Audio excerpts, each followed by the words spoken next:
A couple of years ago, my 8-year-old daughter Noelle got a tea set as a Christmas gift from her uncle. I remember Noelle inviting her friends Vanessa and Andrea over for a big tea party. They were going to have a lot of fun drinking out of those teeny-weeny little cups. Frankly, I don't think my thumb would fit in one of them. But they didn't care. They were having real tea. Wow. More than likely, Noelle got the vision of tea drinking from her mom, since my wife is 100% full-bred tea drinking Scottish. Early in our nation, most of the colonists were English, Scottish, or Irish, and they all had one thing in common. It wasn't the religion, and I wish it was that simple. They all loved tea. Between 1767 and 1773, the colonists bought over 2 million pounds of the black stuff. This tea came mostly from India, from a tea company called the East India Company. King George III, knowing that the colonists loved tea, cut the tax on all things except tea.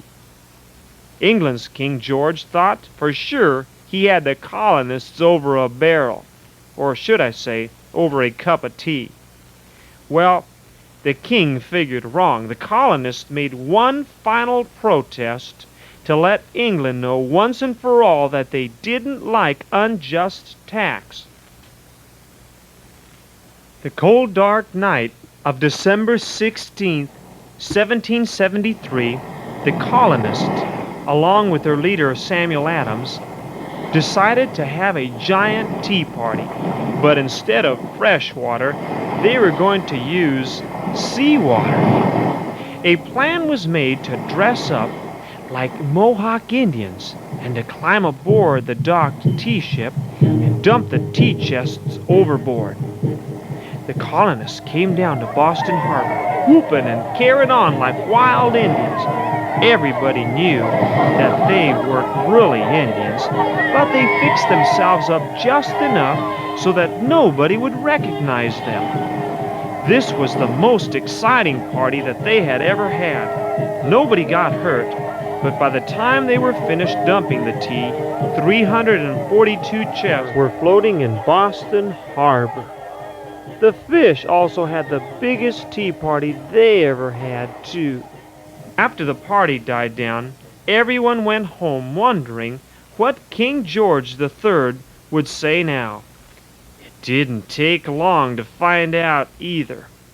When King George found out that the colonists in Boston and the other colonies along the seaboard switched from tea to coffee, he closed Boston Harbor and did not allow any other ship to enter until the colonists would pay for the loss of tea.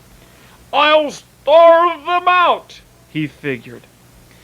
This also backfired because the colonists brought in supplies by wagons to provide for the city of Boston and its people. All in all, this became the straw that broke the camel's back, and within a year and a half, the war with England would begin.